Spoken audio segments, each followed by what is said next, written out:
My name is Mara Ellison, and for most of my life, I was the child my parents remembered only after they were done clapping for my brother. My older brother, Adrian, was the golden child, the perfect son, the pride of the family, the one whose mistakes were called pressure, the one whose silence was called maturity, the one whose selfishness was called ambition. And me? I was the difficult one, the jealous one, the emotional one, the daughter who always made things complicated. That was the story my family told about us for years. And for a long time, I believed parts of it. Until the night Adrian called me at 2:17 a.m., crying so hard I could barely understand him. He only said 5 words at first. "Mara, I need your help." I sat up in bed, half asleep, my heart already racing. Because Adrian never asked me for help. Not once. Not even when we were kids. Then he said her name. Clara lied about everything, and in that moment, I knew. The woman I had warned my family about for almost a year had finally shown them the truth. But by then, the truth was so much bigger than I thought. There were screenshots, police reports, hidden victims, bank records, legal documents, and a wedding only 6 days away. I tried everything privately first. Nobody believed me. And when I finally exposed the truth in public, it saved my brother. But it also cost me almost everything. If you enjoy emotional family betrayal stories about hidden truth, manipulation, public exposure, and quiet justice, subscribe now.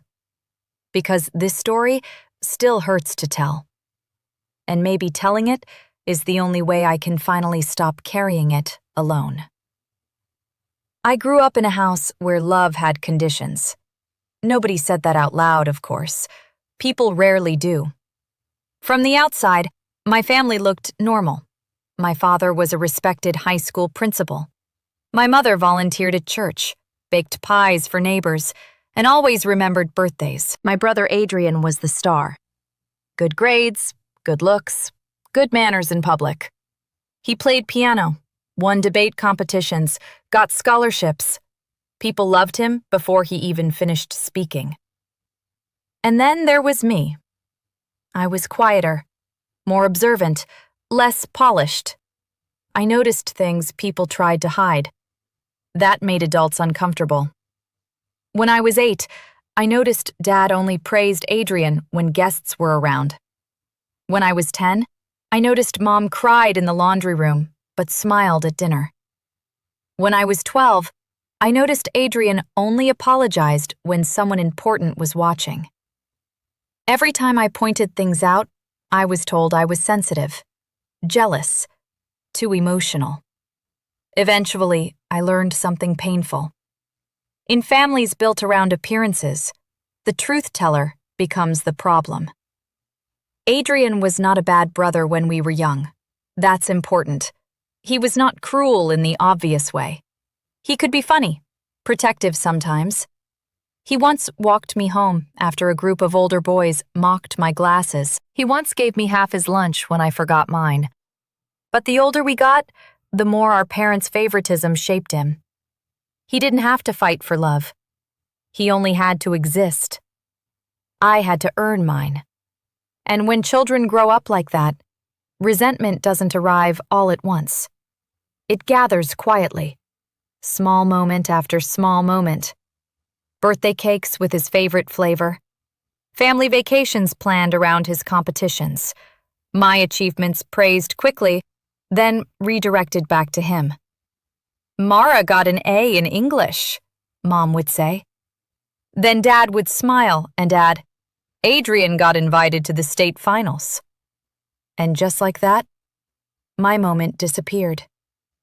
By adulthood, the pattern was so normal that nobody questioned it anymore. Adrian became a corporate attorney. My parents spoke about him like he had saved the world. I became a school counselor. They called it sweet. Sweet. Not impressive. Not meaningful. Sweet. That was my place in the family. Soft. Secondary. Useful when someone needed emotional labor. Invisible when someone needed applause. I thought I had accepted that. I was wrong. Because sometimes old wounds don't heal. They only wait for the right person to press on them again. And Clara Vale knew exactly how to press. I met Clara at my parents' anniversary dinner. She arrived with Adrian, wearing a pale blue dress, pearl earrings, and the kind of smile that made everyone feel personally chosen. She was beautiful, but not in a loud way. Her beauty was controlled, clean, soft, almost gentle. She knew when to laugh, when to touch someone's arm, when to lower her voice like she was sharing something private. Within 15 minutes, my mother adored her. Within 30, my father called her a breath of fresh air. And Adrian? He looked proud, not simply happy, proud, like he had brought home a prize everyone was expected to admire. Clara worked in nonprofit fundraising. At least, that's what she told us. She said she helped connect donors with families in crisis. My mother nearly melted. "What beautiful work," she said. Clara smiled softly. "It teaches you gratitude." That sentence sounded kind at first, but something about the way she said it bothered me. Like gratitude was something she expected from people, not something she felt. That was when I noticed something strange. She answered every question perfectly. Too perfectly. If Mom mentioned church, Clara talked about faith. If Dad mentioned education, Clara talked about underprivileged students. If Adrian mentioned work stress, Clara touched his arm and said, "You carry so much." She became whatever the room wanted her to be. Most people would call that charm. I called it performance. But I said nothing, because I already knew what would happen if I did. Mara is jealous. Mara is suspicious. Mara always finds something wrong. So I stayed quiet that night. I smiled. I complimented her dress. I helped clear dishes after dinner, while everyone else sat around praising Clara like she was already family. Then I saw her in the hallway with Adrian. She didn't know I was there. Her soft expression had disappeared. Her voice was low and sharp. "You need to stop letting your sister watch me like that." Adrian laughed nervously. "Mara watches everyone." Clara didn't laugh. "No, she's a problem." A problem. She had known me for less than 3 hours, and already I was a problem. That was the first warning. I ignored it. I shouldn't have. Over the next 6 months, Clara became the center of my family. Sunday dinners changed. Holidays changed. Group chats changed. Everything slowly started revolving around her. She organized Mom's birthday brunch, helped Dad with a charity fundraiser, sent Adrian lunch at work, bought thoughtful little gifts, a scarf for Mom, a rare book for Dad, expensive cufflinks for Adrian. And for me? A journal, with a note inside, for all the feelings you don't say out loud. Everyone thought it was sweet. I felt the insult immediately. But again, if I reacted, I would confirm the role she wanted for me. Emotional, oversensitive, difficult. So I smiled and said thank you. That became the pattern. Clara would say something just sharp enough to hurt, but soft enough to deny. I love how honest Mara is, even when it makes people uncomfortable. Mara has such intense energy. It must be exhausting to feel everything so deeply. I admire people who don't care what others think. Always with a smile. always in front of others, always phrased like a compliment. And slowly, my family started seeing me through Clara's language. Not immediately. That's not how manipulation works. It enters through tiny, repeated phrases. One week, Mom said, "Try not to be so intense at dinner." Then Dad said, "Clara is very sensitive to negative energy." Then Adrian said, "Can you just be normal around her?" Normal. As if I was the disturbance. As if Clara had not entered our family and immediately started rewriting my place inside it. I tried to talk to Adrian privately first. I asked him to meet me for coffee. He arrived late, wearing an expensive watch I hadn't seen before. Clara had bought it for him. I remember noticing because Adrian kept adjusting his sleeve so people could see it. I told him carefully, "I'm worried about how fast things are moving." He smiled like I was a child. "Mara." Just my name, said with exhaustion. Like I had already disappointed him. "I'm serious," I said. "Something feels off." "You don't know her." "That's exactly why I'm asking questions." His expression hardened. "No, you're doing what you always do." "What does that mean?" "You hate when I'm happy." That sentence hit me harder than I expected. Because it sounded like something Clara would say, not Adrian. Or maybe it had always been there, waiting. I tried to keep my voice calm. "I don't hate when you're happy. I'm worried." "You're jealous," he said quietly. There it was. The family script. The old wound reopened. I left that coffee shop shaking. Not because he yelled, he didn't. Because he dismissed me with the confidence of someone who had always been believed. And I realized something painful. Adrian didn't need Clara to turn him against me. She only needed to use what was already there. The first real evidence came by accident. A woman named Nina messaged me on Facebook. I didn't know her. Her profile was mostly private, no mutual friends except one person connected to Clara's nonprofit world. Her message was short. "Are you related to Adrian Ellison?" My stomach tightened for reasons I didn't understand. I replied, "He's my brother. Why?" She took almost an hour to answer. Then she wrote, "Please be careful with Clara Vale." That was all. No explanation, no details, just a warning. I stared at the message for a long time. Then I typed back, "What do you mean?" She didn't answer that night. The next morning, the message was gone. Her account was still there, but the message thread had been deleted from her side. That was when I noticed something strange. People who lie usually talk too much. People who are afraid often disappear. I screenshotted what remained. Her profile name, the notification, the warning. It wasn't much, but it was something. I tried showing Adrian. He barely glanced at it. Could be spam. Why would spam mention Clara by name? "Mara, stop." "Adrian, no, I mean it. Stop."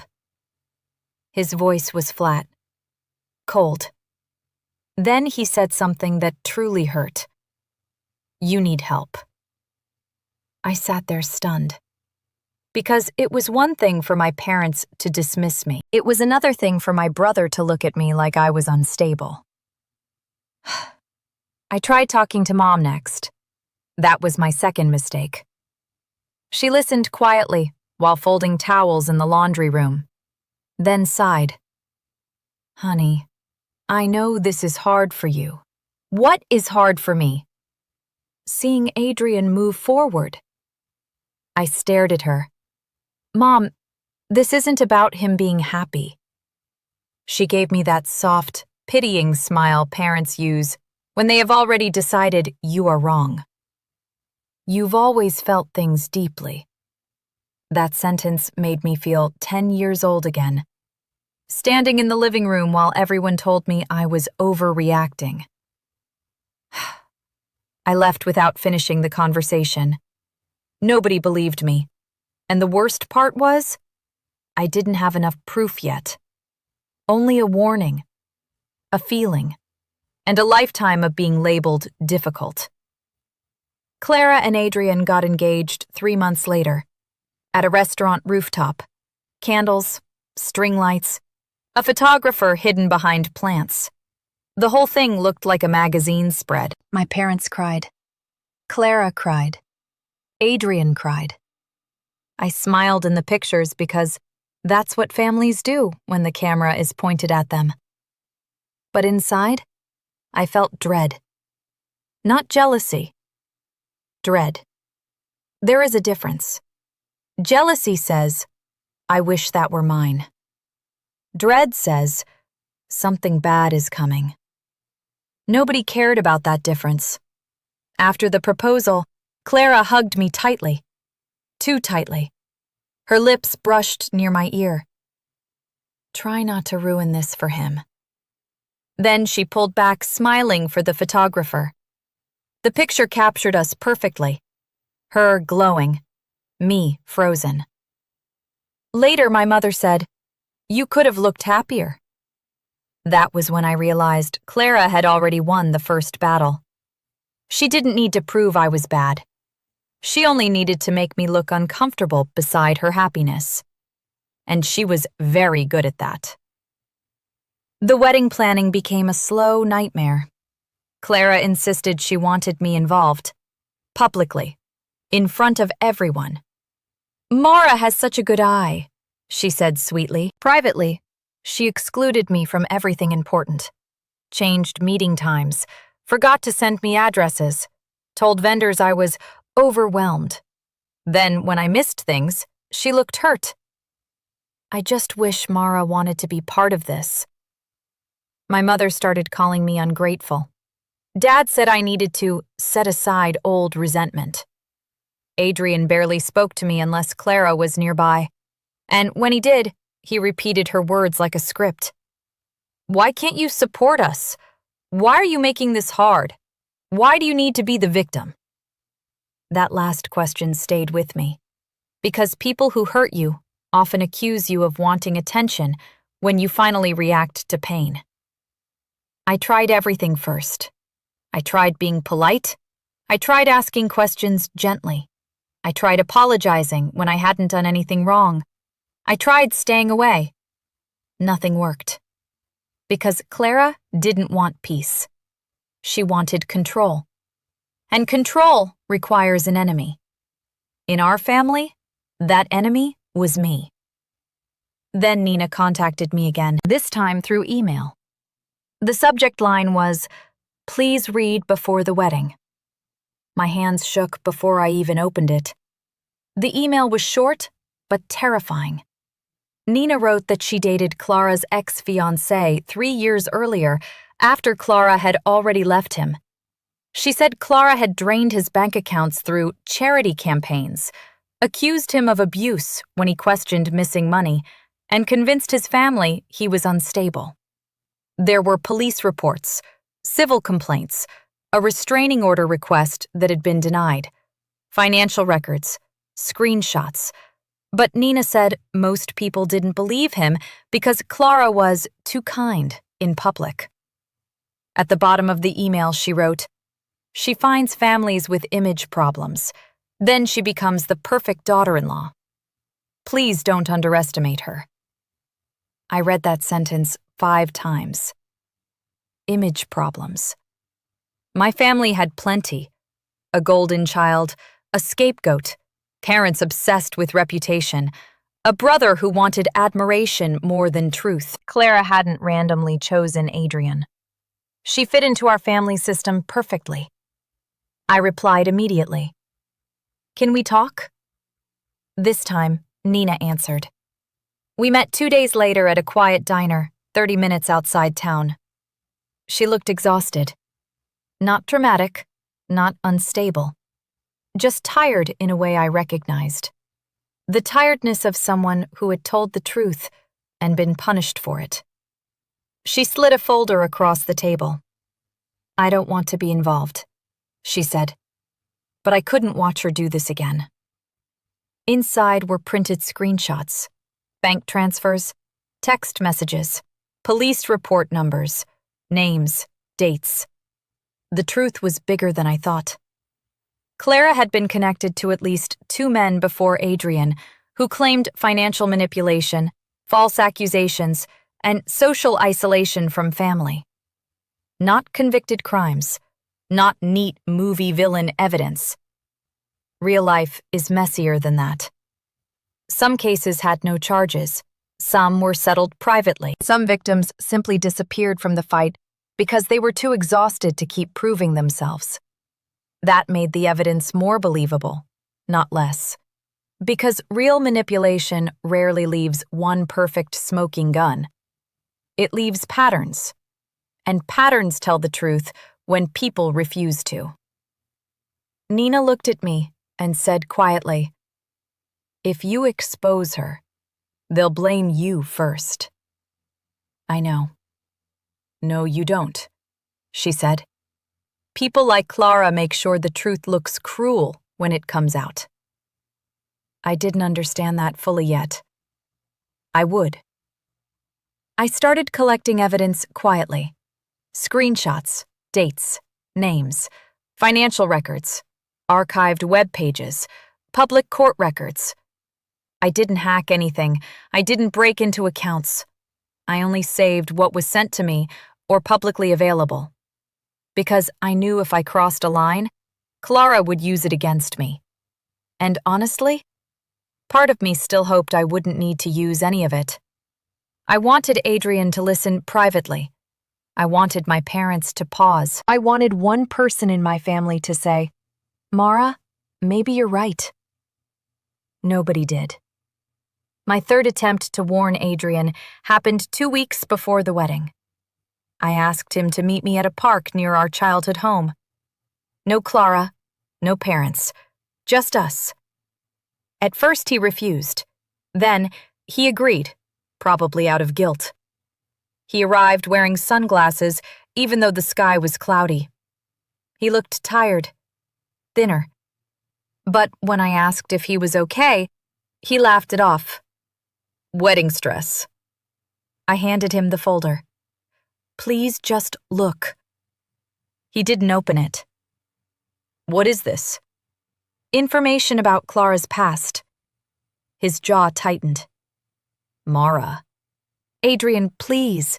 I am begging you. Just read it before the wedding." "You're insane." The word landed between us like a slap. I had been called jealous, difficult, emotional. But insane? That one changed something. Still, I kept my voice low. "I'm not trying to hurt you." "You are obsessed with ruining this." "I'm trying to protect you." "No," he snapped. "You're trying to prove you matter." That sentence almost broke me. Because deep down, part of me feared it was true. Not that I wanted to ruin him, but that I did want to matter. To him, to my parents, to someone in that family. I swallowed hard and said, "Even if you hate me after this, read the folder." He threw it onto the bench beside me. Then he said something quietly, almost cruelly. "You were always second choice because you act like this." Then he walked away. I sat there for a long time after he left, the folder unopened beside me. And for the first time, I truly considered walking away completely. Letting him marry her. Letting my parents learn the hard way. Letting the golden child collapse under the weight of the perfect life they helped build. But then I thought of the other names in Nina's folder. The hidden victims. The men who lost money. The families destroyed. The people nobody believed. And I knew what I had to do. Even if it cost me everything. 6 days before the wedding, Adrian called me. 2:17 a.m. His voice was broken. Mara, I need your help. I had imagined that moment many times. I thought I would feel vindicated. I thought I might feel angry. But hearing my brother cry made me feel none of that. I only felt fear. What happened? He was breathing too fast. I found things. What things? Messages. Money, I don't know. I don't know what's real. I sat up, fully awake. Where are you? In my car. Are you safe? I don't know. That answer made my stomach drop. He explained in pieces. Clara had left her tablet open. A message popped up from a man named Russell. Adrian clicked it because the preview said, "Make sure he signs before Friday." Friday. 2 days before the wedding. Inside the conversation were discussions about prenuptial changes, donor accounts, wire transfers, and timing pressure. Then Adrian found screenshots of his bank statements, his work calendar, private texts with my parents, even messages about me. One from Clara said, "Mara is still the weak point. Keep Adrian angry at her." The weak point. I gripped the phone so tightly, my hand hurt. Because suddenly everything became clear. Clara didn't hate me because I was jealous. She feared me because I saw through her too early. I told Adrian to drive to my apartment immediately. He hesitated. She'll know. Adrian, drive. For once, he listened. When Adrian arrived, he looked nothing like the perfect son. His shirt was wrinkled. His eyes were red. His hands shook. He stood in my doorway like a child who had gotten lost. And despite everything he had said to me, I pulled him inside. Because protective love is complicated. It doesn't always disappear when people hurt you. Sometimes it waits underneath the pain, exhausted but still alive. He sat at my kitchen table while I made coffee neither of us drank. Then he handed me his phone. Screenshots. Dozens of them. Clara's messages with Russell, messages with a wedding planner, messages with someone named M. Financial spreadsheets. A legal document draft titled Post-Marital Asset Integration. My chest turned cold. I asked, "Did you sign anything?" Adrian rubbed his face. Some donation authorization forms, some account access papers for the wedding fund. I don't know. You don't know? I trusted her. His voice cracked on that sentence. And for 1 second, I saw the brother from childhood. Not the golden child, not the arrogant attorney, just Adrian. Scared, humiliated, realizing too late that charm can be a weapon. Then he whispered, "You tried to tell me." I wanted to say yes. I wanted to say I begged you. I wanted to say you called me insane. But I didn't. Because sometimes being right is not the same as being healed. I only said, "We need help." That was when I called Nina. Then I called a lawyer. The lawyer's name was Daniel Reyes. He was calm in a way that made panic feel slightly less impossible. We met him the next morning. Adrian looked ashamed, sitting beside me. For once, he didn't speak first. I explained everything. Nina's folder, the screenshots, the police reports, the pattern. Daniel reviewed the documents quietly. Then he asked Adrian, "Are you willing to pause the wedding?" Adrian looked down. I don't know. I stared at him. After everything, he still didn't know. That hurt. Daniel didn't react emotionally. He simply said, "Then understand this. If you proceed without reviewing these documents, You may be signing legal and financial obligations under pressure." Adrian swallowed hard. Then Daniel added, "And if what I'm seeing here is accurate, your sister may not be the only person Clara isolated." That was when Adrian finally looked at me. Not with anger, with horror.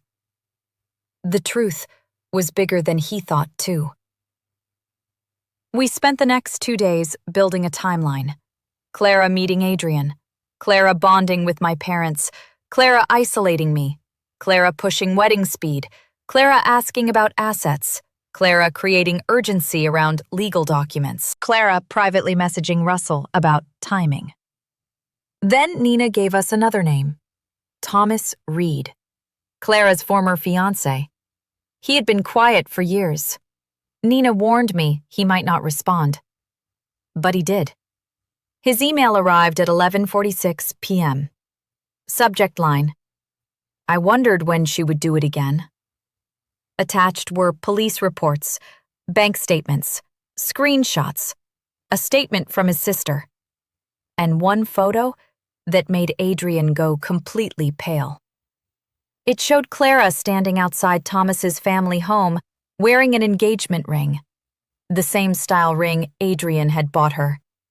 Not identical, but close enough to feel disturbing. Thomas wrote, "She studies what each family values, then becomes that thing. My family valued loyalty, so she became loyal. Yours may value success, so she became impressive.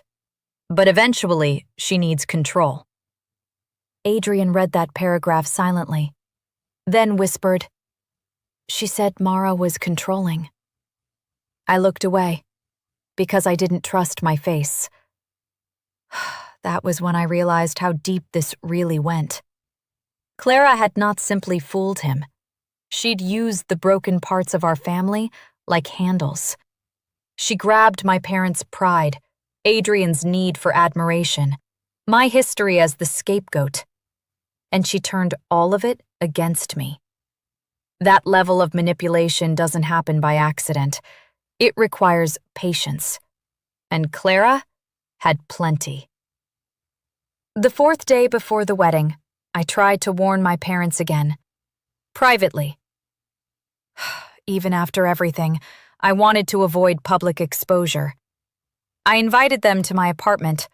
Adrian refused to come. He said he needed more time. I think he was ashamed. Or afraid. Maybe both. Mom and Dad arrived stiff and suspicious. Before they even sat down, Mom said, "If this is about Clara, we don't want drama." Drama. That word nearly made me laugh. I placed printed documents on the table. "Please read these." Dad glanced at the first page. "What are we looking at?" "Police reports, financial records, messages from Adrian's phone. Clara is not who she says she is." Mom's face hardened. "Mara, enough. Mom, please. No. You have hated this relationship from the beginning. I warned you because something was wrong. You warned us because you cannot stand not being the center of attention." There it was. The old family story. The one Clara didn't create, but happily used. I pointed to the documents. This is not about attention. Dad picked up one page, looked at it for maybe 3 seconds, then put it down. These could be taken out of context. Police reports? Reports are not convictions. That sentence showed me exactly why people like Clara survive. Because truth rarely arrives perfect, and people invested in appearances use imperfection as an excuse to ignore patterns. I told them Adrian was scared, that he had found messages, that he needed them. Mom's expression flickered for 1 second, then hardened again. If Adrian needed us, he would call. I looked at her and realized something painful. They didn't want the truth unless it came from the golden child. And even then, only if it didn't embarrass them. I said quietly, "He did call someone." Mom frowned. Who? Me. Silence.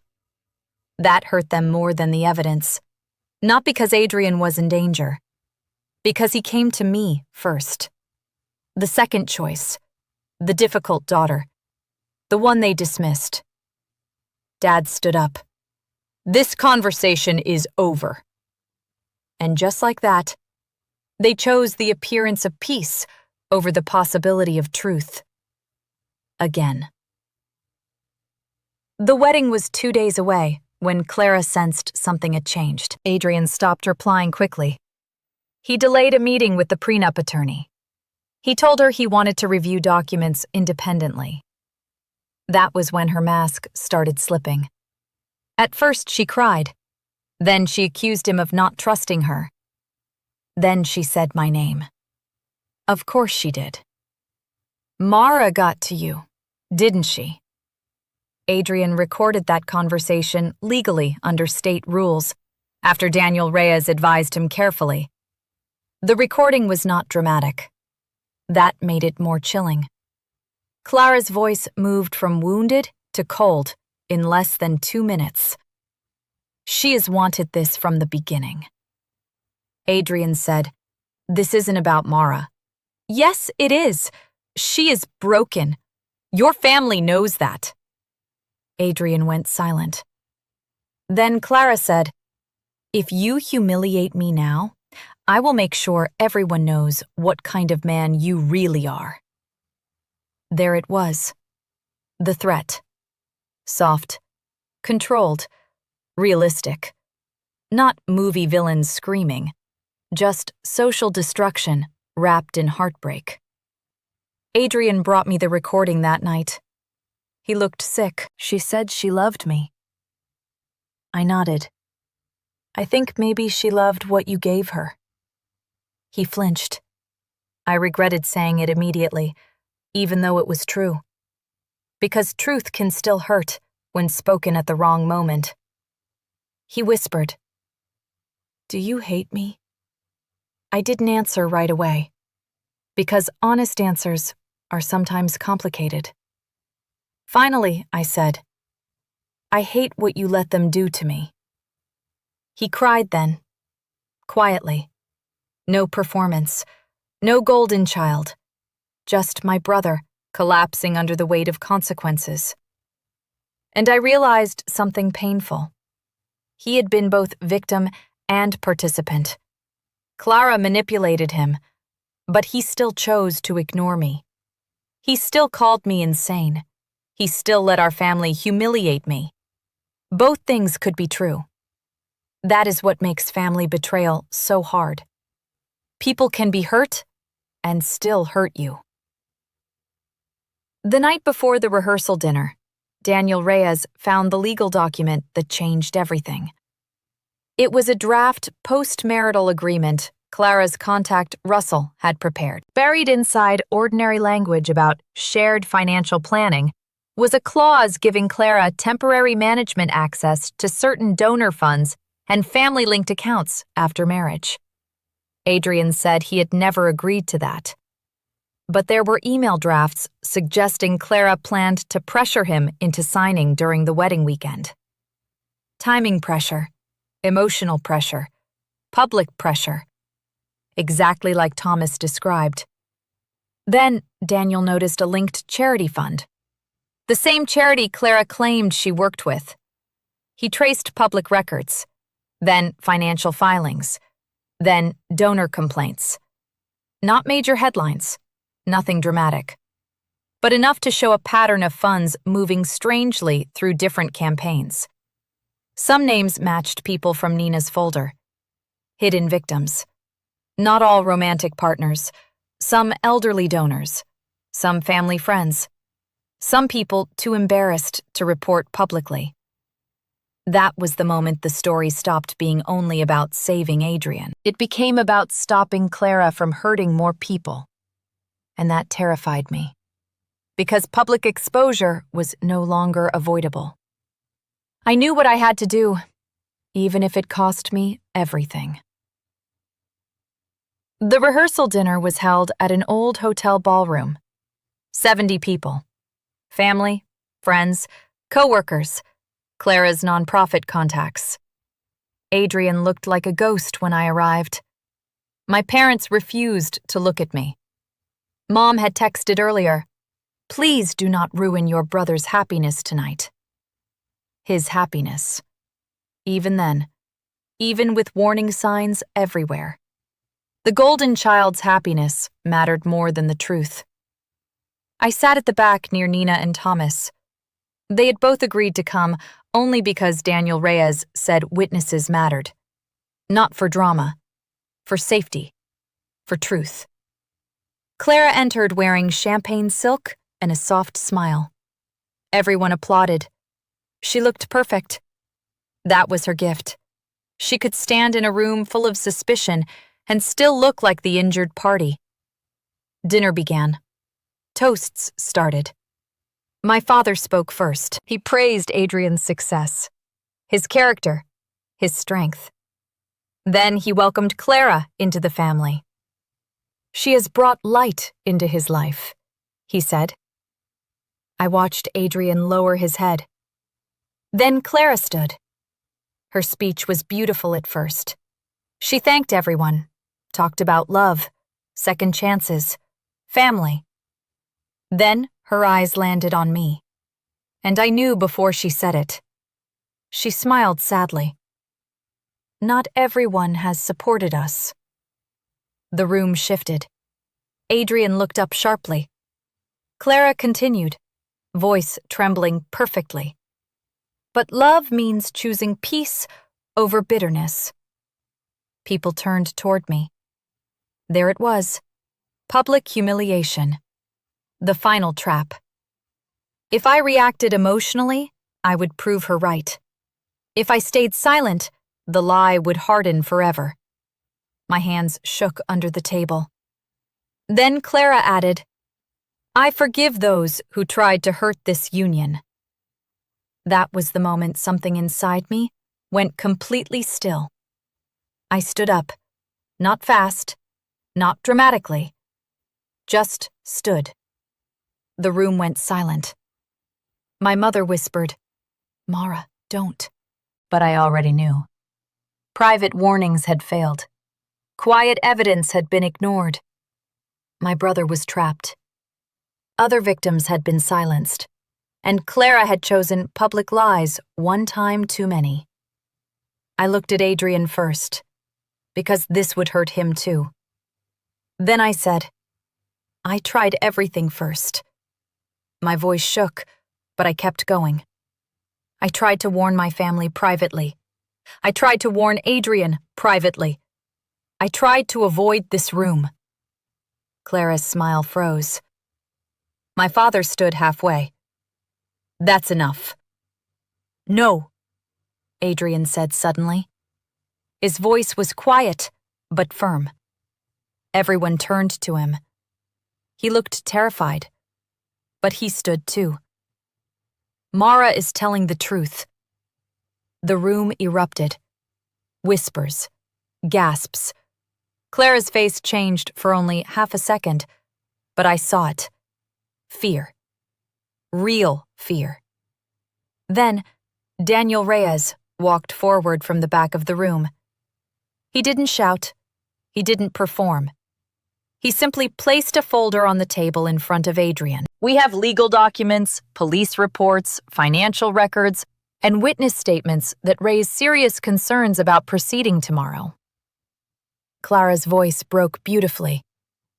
"Adrian, what is this?" But this time, he didn't move toward her. That small distance said everything. Nina stood next. Then Thomas.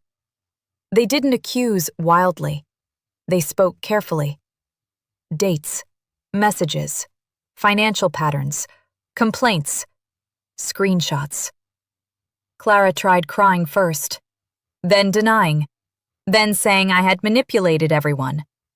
But Adrian played the recording. Her own voice filled the ballroom. "She is broken. Your family knows that." My mother gasped. Not because Clara insulted me, because now everyone heard it. That is how appearances work. Pain only matters when it becomes public. Then Daniel showed the draft agreement. The timing pressure, the suspicious financial access, the donor complaints, the hidden pattern. Not one perfect proof, a mountain of pieces. And piece by piece, the lie collapsed. Clara looked around the room for someone to save her. For a moment, her eyes landed on my parents. But even they looked stunned. Because Clara had made one mistake. She believed their denial was loyalty. It wasn't. It was image protection. And now her image threatened theirs. So suddenly, they stepped back. That was the coldest lesson of the night. People who choose appearances over truth will abandon anyone once the appearance becomes unsafe. Even the person they defended yesterday. The wedding was canceled before midnight. Not by dramatic announcement. By silence. By people leaving. By vendors being called. By Clara disappearing through a side entrance with Russell. By Adrian sitting alone at a table, covered in untouched dessert, while everyone avoided looking at him. I expected to feel relief. I didn't. I felt sick. Because public truth is still painful. Even necessary truth. My mother cried in the parking lot. Not apologizing, just crying. Dad kept saying, "How could this happen?" I wanted to answer, "Because you refused to listen." But I didn't. I was too tired. Then Mom turned to me, eyes red, and said something that cut deeper than I expected. Why did you have to do it like that? I stared at her. Even then, even after everything, I was still the problem. Adrian's wedding almost became a legal disaster. Clara's victims stood in the same room. Evidence filled the table, and somehow I was still being judged for the method of truth. That was when I realized being right would not feel like winning. Not in this family. Not immediately. Maybe not ever. The fallout was ugly. Clara posted online the next morning, a soft photo of herself crying, a caption about betrayal, jealousy, and a family member's obsession. She didn't name me. She didn't have to. People guessed. Some believed her. Some attacked me. Old classmates messaged me, calling me cruel. Family friends unfriended me. One of Mom's church friends wrote, "Some sisters cannot handle seeing brothers happy." I deleted the app for 3 days. Not because I doubted myself. Because public judgment hurts, even when you know the truth. Adrian stayed at my apartment for almost a week. At first, we barely spoke. He slept on my couch, ate toast, stared at walls. Sometimes I heard him crying in the bathroom. And I hated that I still felt protective. Because he had hurt me deeply. But he was also broken. One night, he finally said, "I'm sorry." I was washing dishes. I kept washing because I didn't trust myself to turn around. He continued, "I should have believed you." "Yes," I said. My voice came out flat. He flinched. "I called you insane." "Yes." "I let them treat you like you were the problem." "Yes." Then I finally turned around. Tears were running down his face. He looked smaller than I had ever seen him. "I don't know how to fix it," he whispered. I wiped my hands slowly. "You don't fix it with one apology." He nodded. "I know. You fix it by never letting them rewrite what happened again." That was the first real, honest conversation we had in years. Not complete healing, not forgiveness, but a beginning. A painful one. Legal consequences took months. Clara was not dragged away in handcuffs. Life is not that simple. Some complaints reopened. Some financial issues became civil matters. Some victims chose not to continue. Others finally felt brave enough to speak. There were police reports, legal letters, financial investigations. A nonprofit board quietly removed Clara from donor access. Russell disappeared from public association with her. Adrian spent months untangling accounts, agreements, and reputational damage. He was lucky. Painfully lucky. If he had signed everything after the wedding, the consequences could have lasted years. That truth haunted him. It haunted me too. Because saving someone does not erase how close they came to destruction. My parents were the slowest part of healing. At first, they avoided me. Then they acted polite. Then Mom sent long texts about how everyone was hurting. That phrase bothered me, because it made all pain equal. But all pain was not equal. Adrian was manipulated, yes. My parents were embarrassed, yes. But I had been isolated, humiliated, dismissed, and blamed for telling the truth. That deserved naming. So I named it. For the first time in my life, I told my parents exactly what their favoritism had done. Not screaming, not crying, just truth. I told them Adrian became easy for Clara to manipulate because they raised him to believe admiration was love. I told them Clara used me as the villain because they had already made that role available. I told them every time they called me jealous, dramatic, or bitter, they helped Clara isolate the only person asking questions. Mom cried. Dad looked angry at first, then tired, then ashamed. But shame is not repair. Repair takes action. So I set boundaries. No family dinners where my concerns were mocked. No conversations about moving on without accountability. No pretending the rehearsal dinner was unfortunate drama instead of necessary exposure. No using peace as a way to silence truth. For the first time, they didn't argue. Maybe because they had finally seen what denial cost. Or maybe because I no longer sounded like someone begging to be believed. I sounded like someone willing to leave. That changes how people listen. Adrian and I rebuilt slowly. Very slowly. He started therapy. Real therapy, not image management, not family reputation repair. Actual therapy. He began noticing things from childhood he had ignored. How praise trapped him. How perfection isolated him. How our parents loved him loudly, but conditionally. How he confused being admired with being known.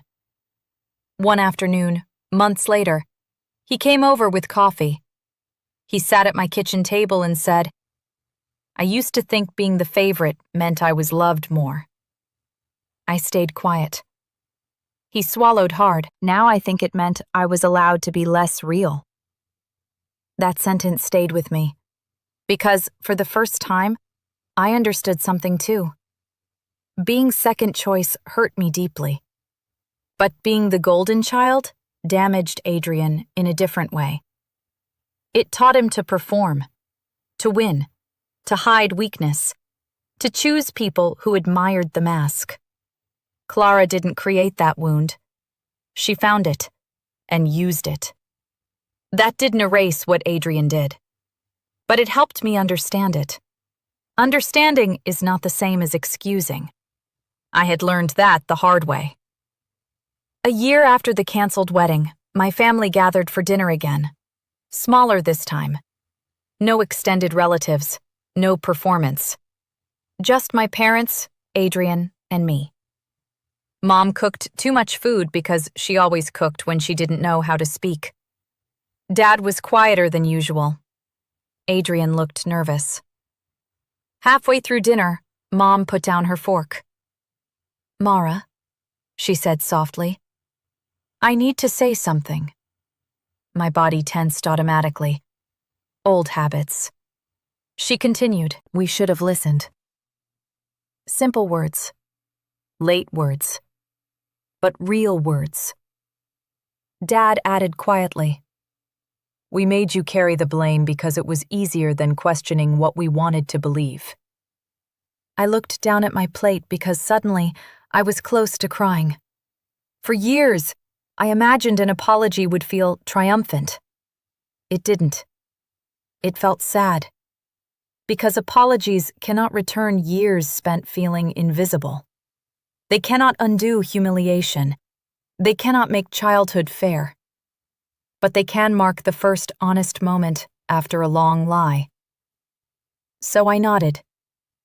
Not forgiveness yet, but acknowledgement. Sometimes healing begins with a small truth finally spoken aloud.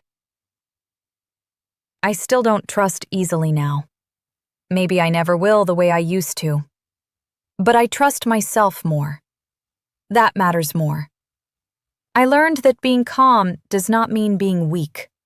Being emotional does not mean being wrong. And being the difficult one in a family obsessed with appearances sometimes means you're the only one telling the truth. I also learned that saving someone can still hurt. I saved Adrian from Clara, but I could not save him from the consequences of not believing me sooner. I could not save my parents from the shame of choosing appearances over their daughter. And I could not save myself from the pain of being right too late. But I did save my own voice. That was something. Maybe everything. Sometimes Adrian still apologizes. Not constantly, not dramatically. Just in small ways. He asks my opinion and listens. He corrects Mom when she starts rewriting things gently. He tells people, "Mara saw it first." That sentence means more than he knows.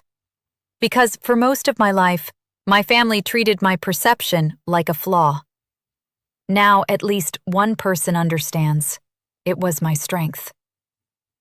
Clara moved away eventually. Or maybe she simply changed circles. People like her rarely disappear forever. They reinvent. They find new rooms, new families, new weak points. I used to hate that thought. Now I understand something. I am not responsible for stopping every manipulator in the world. But I am responsible for not staying silent when truth is placed in my hands. That responsibility cost me. But silence would have cost more. I knew what I had to do, even if it cost me everything. And for a while, it did. But not forever. Because truth has a strange way of clearing space. At first, it destroys the fake peace. Then, slowly, real peace becomes possible. The kind that does not require pretending. The kind that does not ask you to shrink. The kind that lets you breathe. My name is Mara Ellison. I was always second choice. Until the golden child begged me for help. And when he did, I helped him. Not because he deserved it perfectly. Not because my family had earned my sacrifice. But because I refused to let one more person be destroyed by a lie I could prove. I was right. But being right didn't feel like winning. It felt like grief. Then freedom. Then, slowly, healing. If this story hit you, subscribe and tell me in the comments. Would you have stopped the wedding too?